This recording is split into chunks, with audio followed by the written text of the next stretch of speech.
사무엘하 8장, 9장 전체를 좀 살펴보도록 하겠습니다. 사무엘하 9장.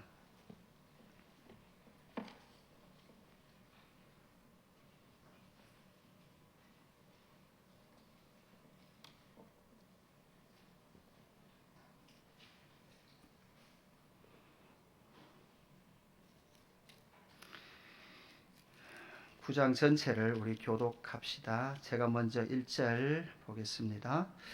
다윗이 이르되 사울의 집에 아직도 남은 사람이 있느냐? 내가 요나단으로 말미암아 그 사람에게 은총을 베풀리라 하니라.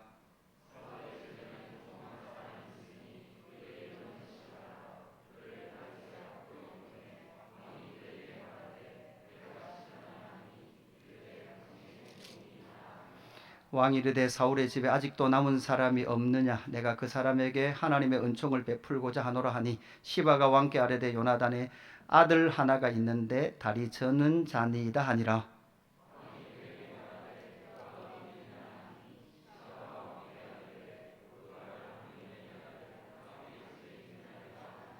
다윗 왕이 사람을 보내어 로드발 암미엘의 아들 마길의 집에서 그를 데려오니,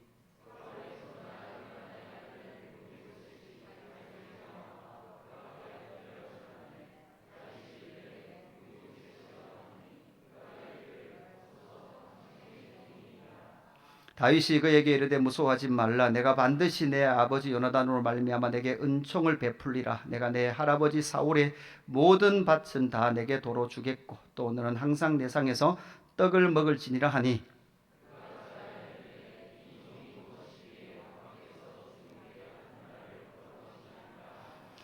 왕이 사울의 시종 시바를 불러 그에게 이르되 사울과 그의 온 집에 속한 것은 다 내가 다 내 주인의 아들에게 주었노니,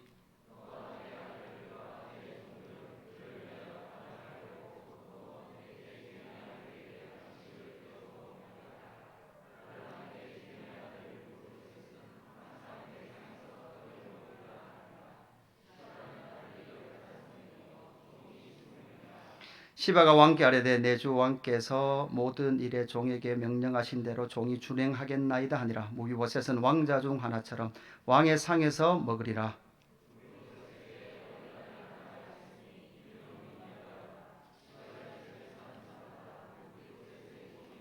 같이 봅시다. 무비보셋이.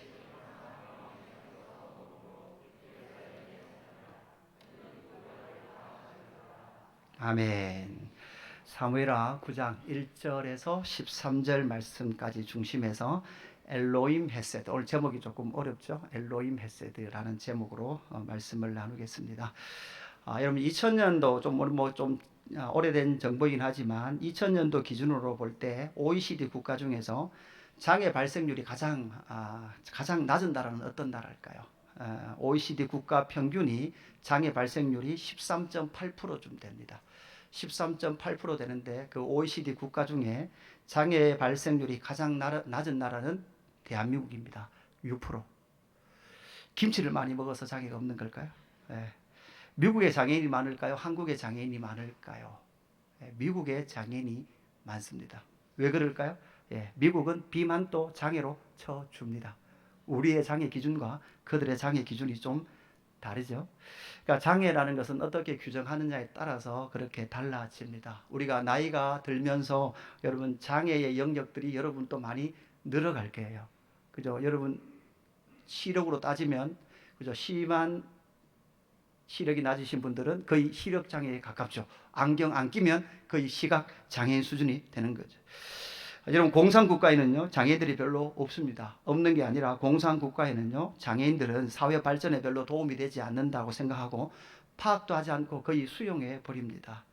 여러분 장애라는 것이 무엇일까요? 이런 질문을 하면서 오늘 사무엘하 9장, 오늘 걷지 못하는 무비보셋이라는 한 사람을 통해서 장애란 무엇인가, 이 성경 사무엘하 9장에 왜 이 사건을 기록해 놓고 있는가라는 것을 좀 살펴보면 좋겠습니다. 다윗이 이제 통일왕국의 왕이 됩니다. 하나님께서 그를 세 번의 기름 부음을 받고 그 거침을 통해서 통일왕국의 하나님의 나라의 왕으로 세우고 다윗이 이제 승승장구하는 승리를 이루게 됩니다. 그러면서 다윗은 다윗의 정의롭고 공의로운 통치를 이루어가면서 그 속에서 이제 사울의 아들 요나단, 그리고 사울의 손자 무비보셋이라는 그 아들을 찾아내는 그 일들이 오늘 이 말씀의 주요 내용입니다. 그래서 이 무비보셋이 다윗의 왕궁에서 같이 밥을 먹는 그런 일들로 이제 마무리되는 내용입니다.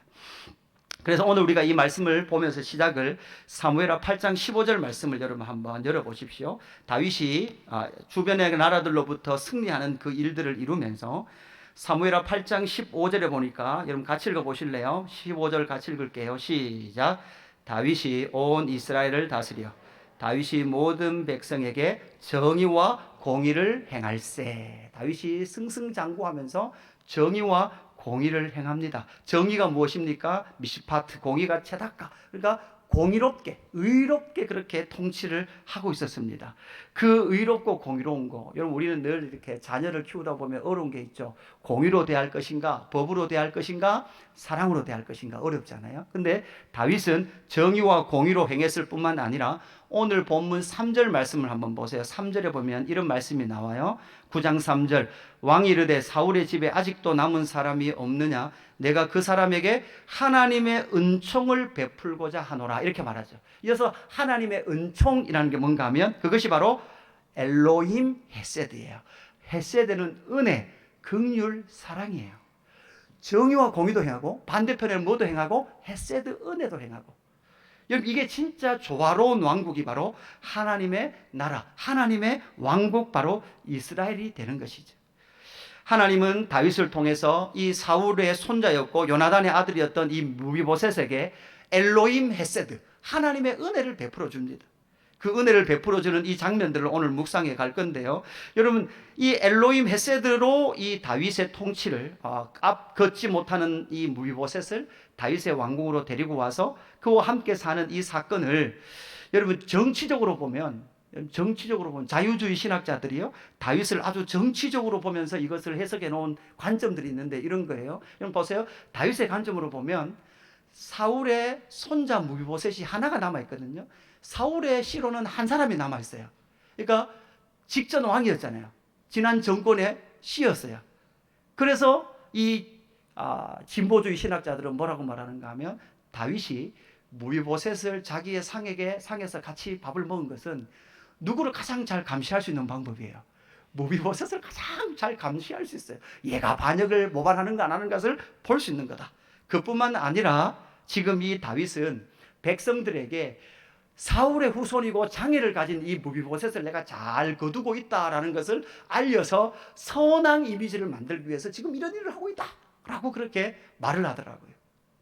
여러분 우리나라도 선거철이 되면 여러분 선거에 나온 사람들이 많은 유세를 다닙니다. 그 중에 다니는 곳이 어딜까요?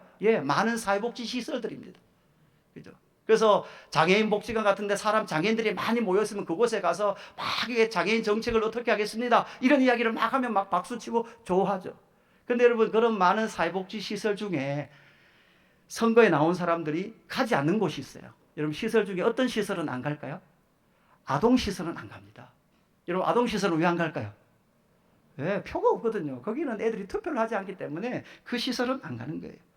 그래서 제가 보고 있는 주석 책도 그렇게 이야기하고 있더라고요. 다윗이 이 무비보셋을 자기 왕국에 데리고 와서 밥을 먹이는 다윗의 의도는 알 수 없다. 그 책을 읽으면서 많이 배운 사람들이 왜 이럴까? 많이 배운 게 문제예요. 그죠? 못 배운 저는 아무리 살펴봐도 다윗의 의도가 보이는데. 그죠? 오늘 그래서 무비보셋을 통해서 나타난 엘로힘의 헤세드. 그 엘로힘의 헤세드가 이 무비보셋에게 어떻게 나타났는지를 세 가지 살펴보기로 원합니다. 첫 번째는요. 요나단과의 약속을 기억하게 하시는 엘로힘 하나님을 우리는 살펴봐야 합니다. 다윗에게 하나님은 요나단과 약속한 것을 생각나게 하셨다라는 것이죠. 여러분 오늘 1절 말씀이 어떻게 시작되는가 하면 다윗이 이르되 사울의 집에 아직도 남은 사람이 있느냐. 여러분 여기 1절을 말씀을 다시 다윗이 이르되 사울의 집에 아직도 남은 사람이 있느냐. 여러분 이걸 정치적으로 보면 여기까지만 딱 보면 아주 무서운 말이에요. 그죠? 사울의 집에 아직도 남은 것들이 있느냐. 다 뭐 하겠다.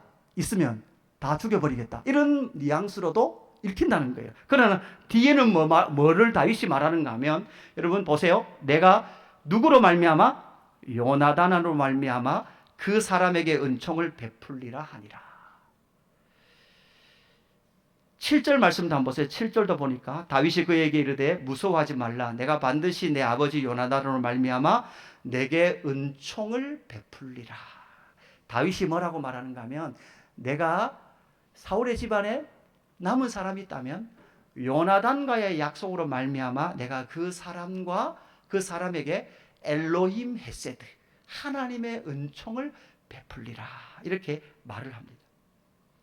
그러면 여러분 다윗이 요나단과 어떤 언약을 맺었습니까? 다윗이 여러분 이야기를 돌아가 보면 사무엘상에 가보면 사무엘이 어느 날 찾아와서 어릴 때 기름을 붓죠. 그리고 나서 골리앗과 전투에서 승리하면서 사람들이 사울은 천천히요 다윗은 만만이다 이 소리 때문에 사울이 확 이렇게 미쳐버리죠. 그러면서 누구를 죽여야 되겠다? 다윗을 죽여야 되겠다. 그 일을 행합니다. 그 일 때문에 다윗은 도망자로 살죠. 그렇게 도망자로 살 때 사울의 아들 누가 하나 있었습니까? 요나단이라는 아들이 있었죠. 여러분 늘 다윗 이 사울 옆에 있었던 요나단은 다윗과 의형제를 맺듯이 사랑하는 관계가 되었습니다. 그러면서 요나단은 그렇게 말하죠. 아니다. 우리 아버지 사울이 너를 죽이려고 하지 않는다. 다윗 너를 안 죽일 거야. 다윗은 확신하죠. 아니야. 사울이 지금 나를 죽이려고 해. 그 확신하고 있을 때 여러분 기억나십니까? 뭐 할 쏠 만한 자리에 건너가서 바위 뒤에 숨어 있다가 정말 내 아버지가 너를 죽이려고 하면 너는 도망가고 안 죽이려고 하면 다시 돌아와라. 이런 이야기들을 막 하거든요. 그때 약속하면서 사무엘상 20장 14절 이후 보면 이렇게 말하죠. 너는 내가 사는 날 동안에 여호와의 인자하심을 내게 베풀어서 여기서 여호와의 인자하심이 바로 엘로힘 헤세드 나를 죽지 않게 할 뿐 아니라 여호와께서 너 다윗의 대적들을 지면에서 다 끊어버리실 때에도 너는 내 인자함을 내 집에서 영원히 끊어버리지 말라 하고 이에 요나단이 다윗의 집과 언약하기를 여호와께서는 다윗의 대적들을 치실지어다 하니라 이렇게 말하죠. 그러니까 지금 다윗과 요나단이 헤어지면서 마지막 어깨를 얹어안고 울면서 이 약속을 하는 거예요. 다윗아 잊지 마라. 요나단은 알았어요. 뭐를 알았을까요? 하나님의 나라가 사울에게서 사울의 아들을 이 요나단에게 자기에게 이어질 것이 아니라 누구에게 이어진다? 다윗에게 이어진다. 너에게 네가 왕권을 가지면 나와 약속한 이 약속을 잊지 않고 나의 집안도 끊어지지 않도록 너가 해다오라고 지금 다윗과 요나단은 뭐 하는 거예요? 약속을 맺는 거예요. 거기에 대해서 다윗이 뭐라고 말합니까? 오케이, 내가 그 약속 지킬게. 여러분 그러고 보니까 다윗은요 약속에 대해서 민감해요.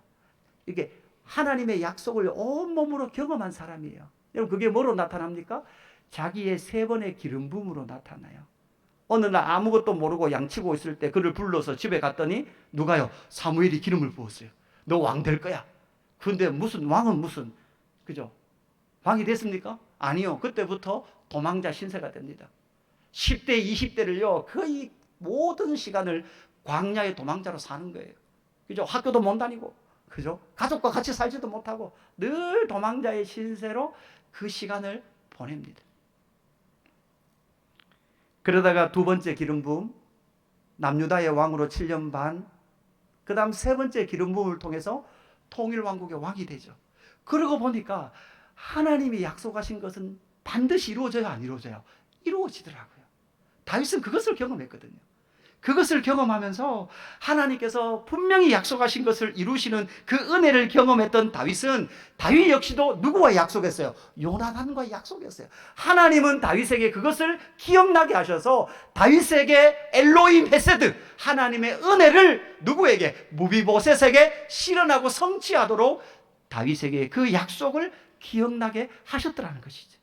다윗은 시편 111편 5절 말씀 한번 볼까요? 여러분 시편 115편 되는데 111편 5절입니다. 우리 같이 읽어볼까요? 111편 5절 시작. 여호와께서 자기를 경외하는 자들에게 양식을 주시며 그의 언약을 영원히 기억하시리로다. 아멘. 하나님은 그의 약속을 여러분 어떻게 한다고요? 영원히 기억하세요. 하나님의 약속을 영원히 기억하는 그 사람이 사실은 여호와를 경외하는 사람이에요. 여러분 하나님의 약속이 어디에 있습니까? 여기에 있습니다. 하나님의 약속이 여기에 있는데 단점이 약속의 내용이 너무 많아. 근데 이 약속을 알아가는 게 성경을 아는 거예요. 오늘 제가 성경을 많이 왔다 갔다 할 거예요. 그죠?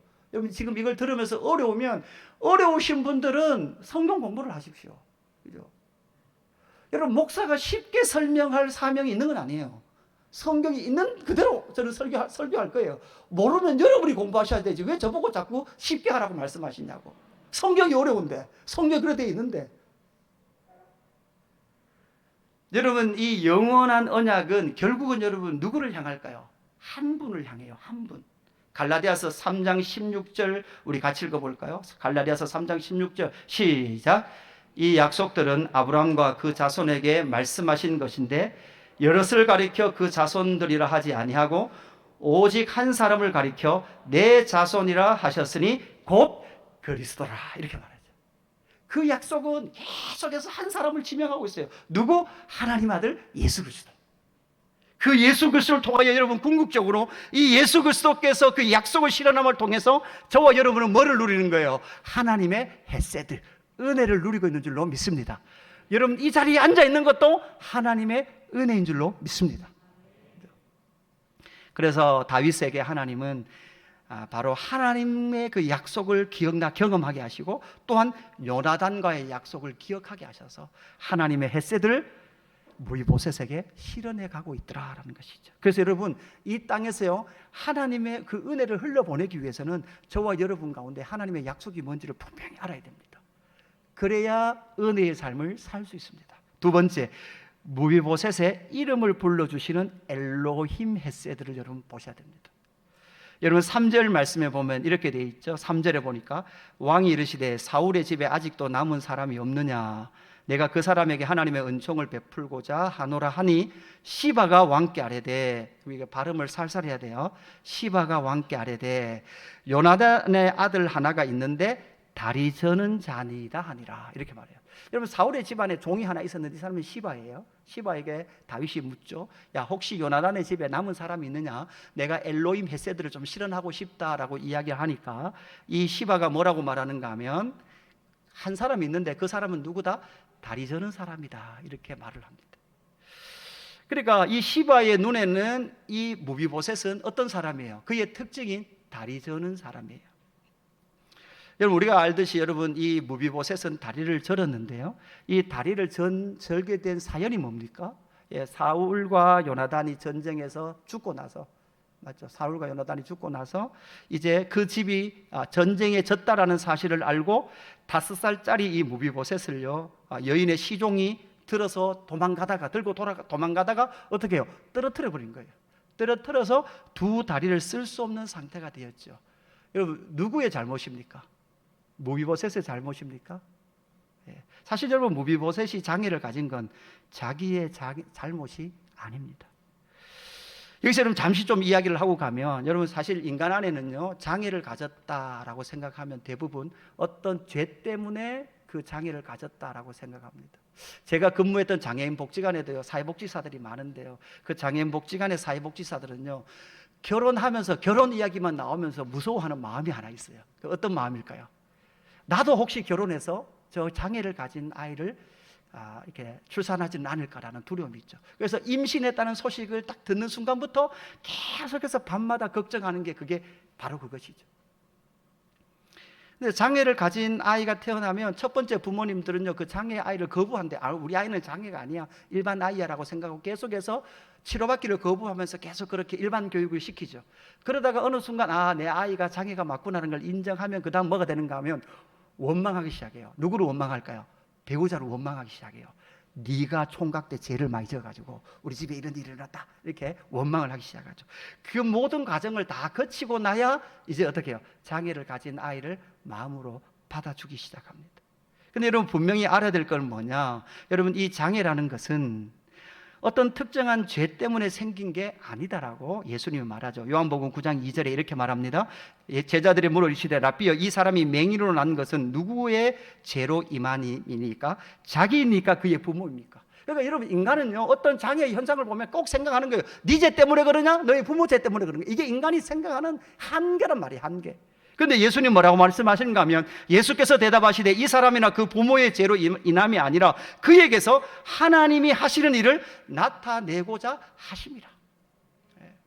여러분, 이건 뭔 말인가 하면 사실 맞죠, 여러분? 인간 안에 죽음이라는 현상이 들어온 건 죽음의 하위 현상들이 뭐예요? 여러분, 그것이 질병들이고 장애들이요. 여러분, 우리가 다시 말씀드리지만 늙어가면 갈수록 장애를 가지실 거예요. 그죠? 장애가 있는 것은 하나님을 떠났던 인류의 보편적으로 그리고 무작위하게 일어나는 일이에요.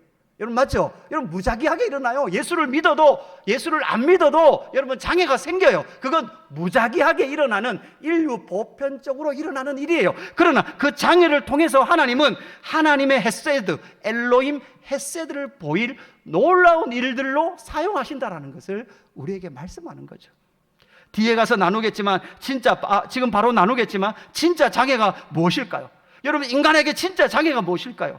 여러분, 무비보셋이 걷지 못한다라는 전다라는 그 사실을 제가 묵상하면서 바로 생각나는 구절이 하나 있었습니다. 그게 뭔가 하면 이사야서 53장 6절 말씀이죠. 여러분, 어떤 말씀입니까? 우리는 다 양 같아서 그릇 행하여 각기 제 갈 길로 갔거늘. 그러니까 다리가 멀쩡하면 뭐예요? 좀 뭐 하는 거예요? 자기 원하는 대로 가는 거예요. 원래 그 다리를 가지고 하나님께로 나아가는 것이 진짜 하나님께서 그 다리를 주신 이유인데, 멀쩡한 다리가 있으면 뭐합니까? 하나님께로 가야 하는데도 불구하고 하나님께로 가지 않는 그 상태. 여러분, 지금 귀가 있는데도 불구하고 설교가 안 들린다. 그럼 여러분, 귀를 주신 궁극적인 목적은 뭐예요? 진리의 말씀을 들으라고 준 건데 그걸 못 들으면 여러분의 귀는 지금 어떤 상태일까요? 장애를 가진 상태예요. 장애 등급 받으세요. 저한테 오셔서. 그죠? 장애 등급 1급 받으면 여러분, 제가 여러분에게 모든 성경 공부 프로그램에 참석할 수 있는 자격을 드리겠습니다. 왜? 귀가 열리도록 들어야 되니까.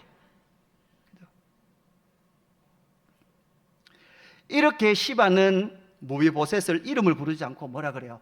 다리 저는 자, 이렇게 부르죠. 그런데 6절 말씀해 보십시오. 6절 말씀에 보면 사울의 손자 요나단의 아들 무비보셋이 다윗에게 나와 그 앞에 엎드려 절하매. 우리 고수부터 같이 읽을까요? 같이 읽습니다. 6절 후반 시작.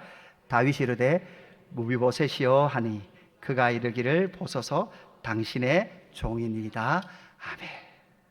다윗은 그를 향하여 다리 저는 자라고 안 하고 뭐라 그래요? 무비보셋이요. 그죠? 제가 조금 전에 그죠? 이름을 모른다 그랬죠? 기억 안 난다 그랬죠? 다 요때를 위한 작전이었어요. 고 이등린 집사님. 그 다음에 이정석 형제. 그죠? 다윗은 모든 사람이 그는 무비보셋이라고 부르지 않고 다리 저는 자다. 사울의 신하였어요. 그러면 무비보셋은 무엇입니까? 원래는 사울의 시바였으니까 사실은 무비보셋은 사울의 왕족이었어요. 근데 그를 이름도 부르지 않고 다리 저는 자라고 부르는 그를 향하여 다윗은 다리 저는 자가 아니라 너는 무비보셋이다, 이렇게 불러주는 거죠. 결국은 여러분, 하나님은 그 무비보셋의 이름을 다윗의 입을 통해서 불러주시는 것이죠. 여러분, 이 모습, 다리 저는 자의 이름을 불러주시는 이 모습이 여러분 또 그림이 어디에 있을까 고민 생각하다가요, 하나님께서 야곱의 모습을 보여주시더라고요. 여러분, 야곱이 그의 형을 만나기 위하여 이제 마지막 대위기 직전에 약복강에서 하나님의 천사와 씨름을 합니다. 하나님의 천사와 씨름을 할 때 하나님의 천사가 마지막에 어떻게 합니까? 야곱의 환도뼈를 칩니다. 환도뼈라는 것은 여러분 이 골반뼈입니다. 골반뼈를 딱 치는 순간 그게 위골됐다, 부러졌다, 이런 말이죠. 그러니까 여러분, 이 환도뼈가 부러졌다라는 것은 이제는 똑바로 못 걷는 거예요. 다리를 저는 상태가 된 거죠. 근데 여러분, 이 다리를 저는 게 사실은 형 에서를 만나기 전에 아주 놀라운 결과를 만들어냅니다. 야곱이 사실은, 여러분, 에서가 사실은 야곱을, 자기 동생, 그죠? 자기를 속이고 도망갔던 야곱을 죽이려고 와요. 죽이려고 옵니다. 그런데 먼 동산에서 자기 동생 야곱이 언덕을 넘어오는데 저처럼 지금 머리에 드라이를 하고 양복을 딱 입고 깔맞춤하고 이렇게 딱 오면 에서의 마음이 어떨까요? 저 인간 죽여야 된다. 그렇게 생각했던 이 자기 동생 야곱이 언덕을 넘어오는데 어떤 모습으로 건너와요? 다리를 쩔뚝하면 오는 거예요. 그걸 보는 순간 저 인간 나를 속이고 갔으면 살기라도 잘 살지, 왜 저렇게 절묘 오냐라는 그 모습을 보고 끌어안고 내 동생아 라며 탄식하거든요. 여러분, 그 한도뼈의 이 관절이 위골됐다라는 것은요, 이전까지 야곱이 살아왔던 삶의 근거예요. 그게 뭔가 하면 남자의 힘을 상징하거든요.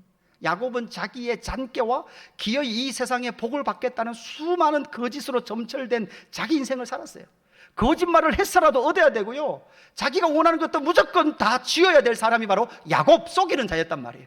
그 속이는 자 야곱과 하나님은 그 밤에 씨름하시면서 이제 환도뼈를 치신 이후에 뭐라고 말씀하는가 하면 창세기 32장 27절에 보시면 이렇게 말하죠. 그 사람이 그에게 이르되 내 이름이 무엇이냐? 그가 이르되 야곱이니이다. 여러분, 몰라서 물었을까요? 아니요, 이 천사는 의도적으로 물었어요. 네 이름이 뭐냐? 나 야곱입니다. 이렇게 할 때 28절에 그가 이르되 네 이름을 다시는 야곱이라 부르지 아니하리요 이스라엘이라 부를 것이니, 이렇게 말해요. 이전까지는 야곱이죠. 어떤 이름이었어요? 속이는 자였으나 아니, 너 이름 다시 부르는데 너는 뭐다? 이스라엘이다. 이 이름 이스라엘이 뭐예요? 하나님의 나라, 하나님 백성. 옛사람의 욕심으로 살아갔던 그 야곱, 이제 네 이름 아니야. 내가 너 이름을 새로 불러주는데 너는 야곱이야. 너 힘과 너 깨와 너 작전과 네 인생의 목적을 이루고 살다 있던 야곱 너 아니고 너는 이스라엘이야 라고 불러주시는 새 이름으로 그를 부르고 있더라라는 사실이죠. 여러분, 예수 믿는 건 무엇입니까? 주님께서 우리의 이름을, 새 이름을 불러주시는 거예요. 요한복음 10장 3절, 문지기는 그를 위하여 문을 열고 양은 그의 음성을 듣나니 그가 자기 양의 이름을 각각 불러 인도하여 내느리라. 여러분, 목자가요 서람 목소리로 불러내요. 나리야, 누리야.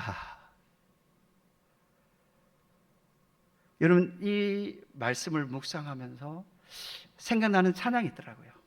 원래 이제 시편 말씀도 인용하려고 했는데요, 나의 모태에서부터 나를 지으시고 나의 모든 심장과 폐부를 아시는 하나님, 나를 지으신 주님, 내 안에 계셔.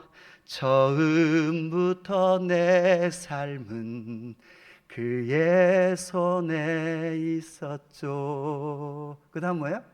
내 이름 아시죠. 내 모든 생각도. 여러분, 이름은 뭐예요? 그의 존재예요. 그런데요, 문제는요, 때로는요, 여러분, 나의 생각을 나도 잘 모르겠어요. 여러분, 그럴 때가 있죠. 여러분, 우리 청년들, 그렇죠? 나의 생각을 나도 잘 몰라요. 나의 마음을 나도 잘 몰라요. 내가 왜 이런 마음이 드는지, 또 내 가야 될 인생의 길도 잘 몰라요. 하나님, 내가 어떻게 어디로 가야 합니까? 모르는 것이 청년의 때예요. 공고해요. 그래서 공고해요. 그런데 주님은 그를 향하여 이름을 불러주시고, 나도 모르는 내 생각, 나도 모르는 내 마음, 내 모든 생각도, 내 흐르는 눈물을 주님은 뭐 하신다고요? 닦아주신다라고 말씀하십니다. 왜냐하면 그는 내 아버지이기 때문에, 그리고 나는 그의 소유가 되었기 때문에 내가 어딜 가든지 주님은 떠나지 아니하시고 내 이름 아시고 내 모든 생각도 하시면서 기어이. 사실 여러분, 하나님께서 우리의 이름을 불러주면 우리는 어떻게 반응하게 될까요? 하나님을 아버지라고 부르게 돼 있어요. 그래서 제가 성경에 찾아보니까요, 하나님이 우리의 이름을 불러주시는 건요, 사실은 많이 안 나와요. 마지막 날 생명책에서 나팔 불 때 이름 뭐예요? 나의 이름 불러주시거든요. 그러나 대부분 95% 이상은 뭘까요? 그 백성들이 누구 이름을 불러요? 여호와 이름을 불러요. 예수 그리스도의 이름을 부르는 자는 구원을 얻으리라.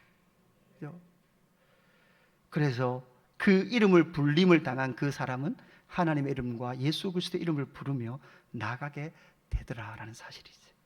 마지막 엘로힘 하나님은 어떻게 역사하십니까? 왕의 식탁에서 떡을 먹게 하시는 엘로힘 헤세드를 경험하게 하십니다.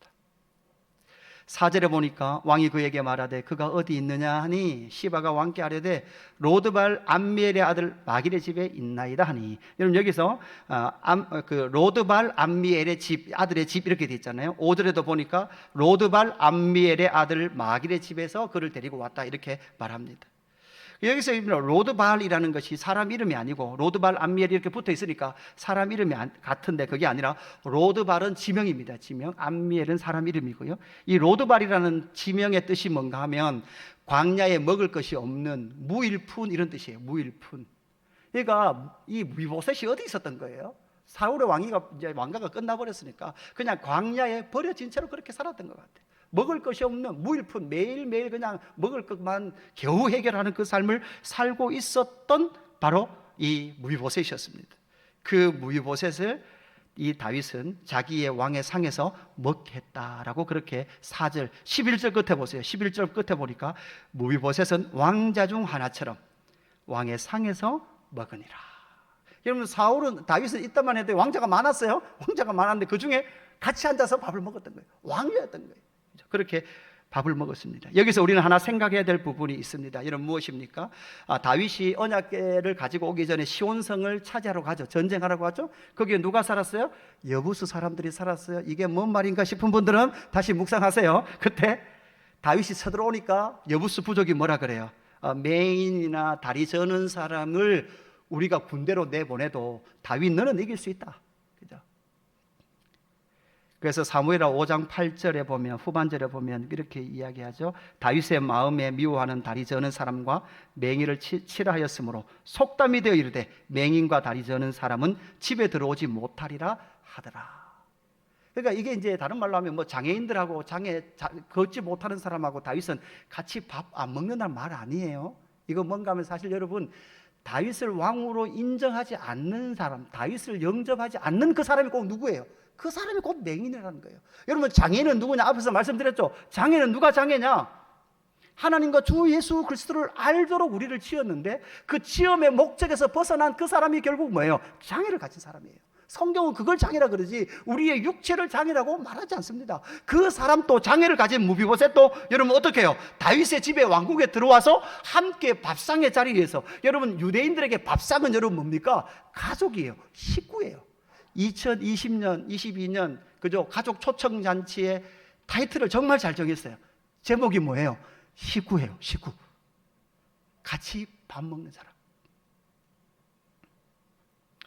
다윗에게 조롱했던 그 말이 다시금 이제는 해석되어서 맹인과 다리 저는 사람이 집에 들어오지 못하리라, 이것이 정말 그 사람들과 밥을 먹지 않겠다는 것이 아니고 그 사람들을 통해 하나님의 놀라운 축제가 열린다는 것을 말씀해 주죠. 여러분, 유대인들은요 우리보다요, 여러분 사실 여러분 예배드리는 여러분의 표정은요 지금 좀 문제가 있어요.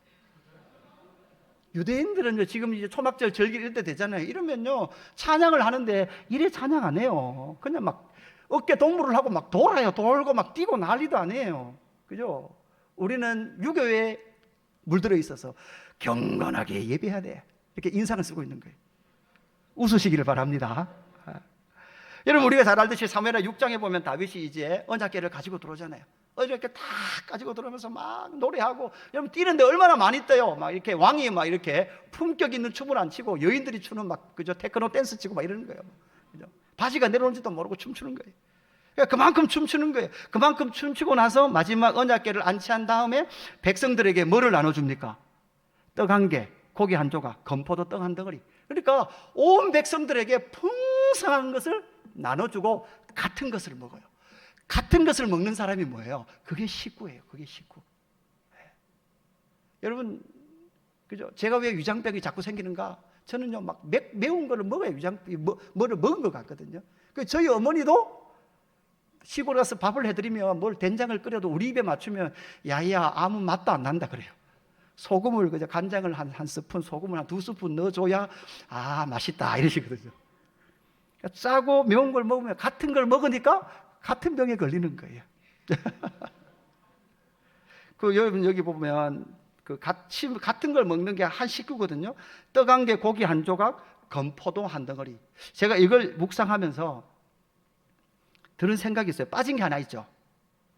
떡 한 개, 고기 한 조각, 건포도 떡 한 덩어리. 뭐 고기 한 조각 끓으니까 누구가 뭐 이렇게 쌈장과 마늘이 빠졌어요. 그런 사람이 있던데 사실은 음료수가 빠졌어요. 음료수가.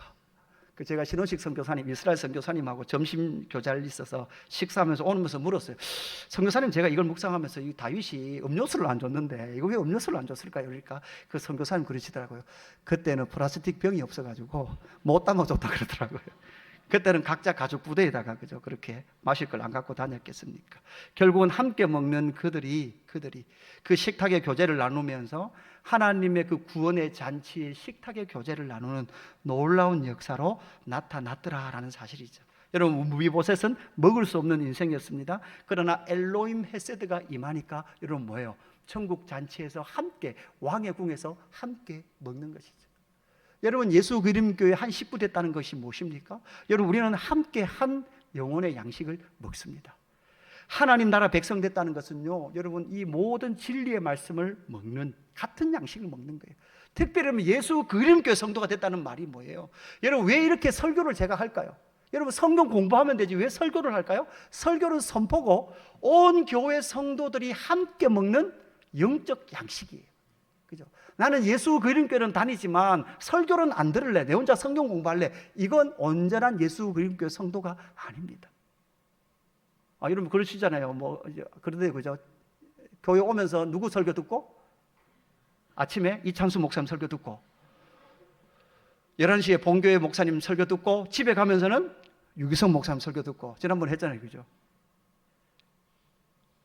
근데 그래도 되지만 여러분의 영혼의 온 성도들이 함께 영혼의 양식을 먹는 그 영적 잔치의 음식은 바로 온 성도가 이 시간에 함께 모여서 영혼의 양식을 먹고 그 영혼의 양식에 아멘이라고 하답하며 함께 나가는 공동체가 바로 지역교회 공동체인 줄로 믿습니다.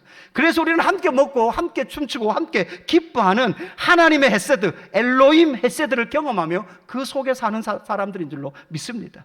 그래서 마태복음 11장 19절에 예수님 이렇게 말하죠. 인자가 와서 먹고 마시며 말하기를 보라, 먹기를 탐하고 포도주를 즐기는 사람이요 세리와 죄인의 친구로다 하니 지혜는 그 행한 일로 인하여 옳다함을 얻느리라.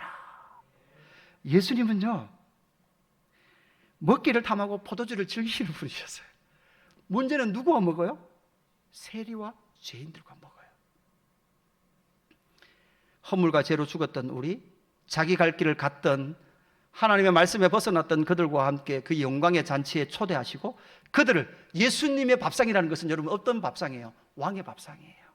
하나님의 나라의 밥상에 저와 여러분을 초대한 그 놀라운 은혜를 무비보셋은 누리고 있다라는 사실입니다.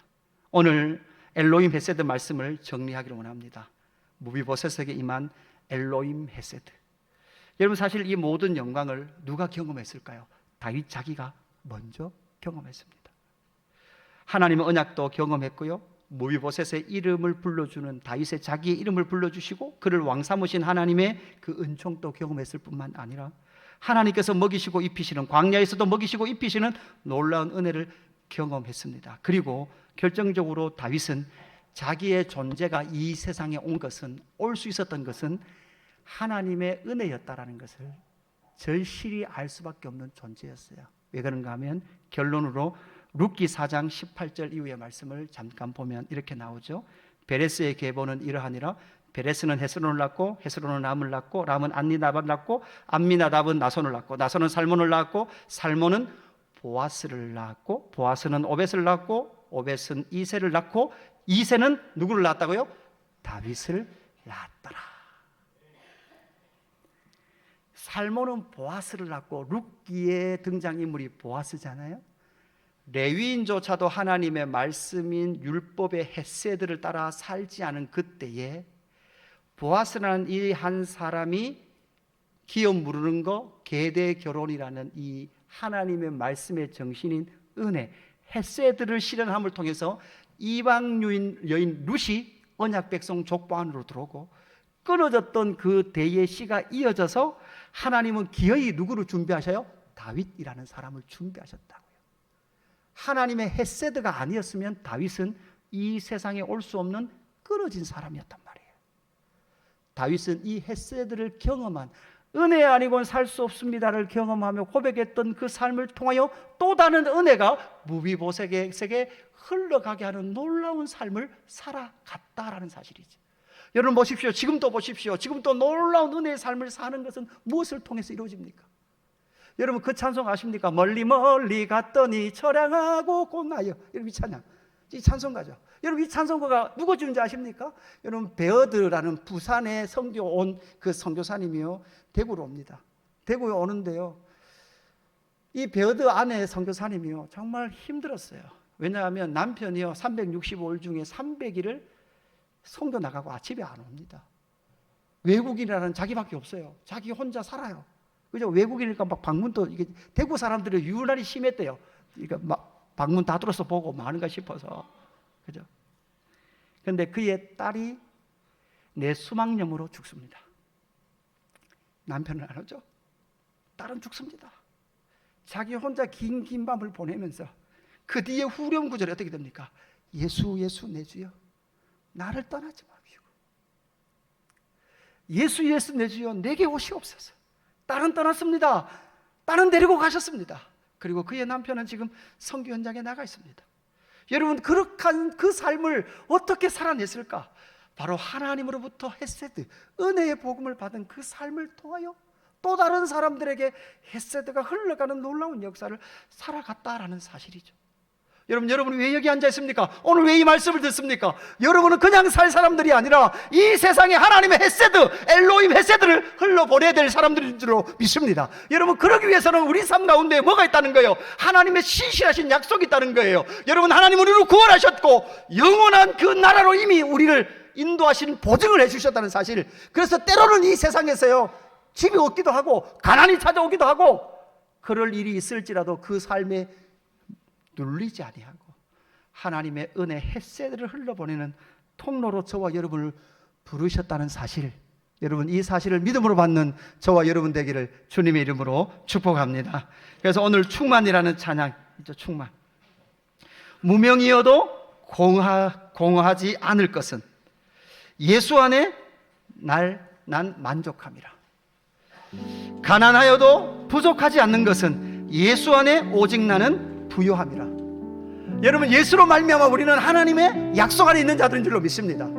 예수로 말미암아 하나님은 저와 여러분을 생명책에 이름을 적으시고 저와 여러분의 이름을 불러주신 줄로 믿습니다.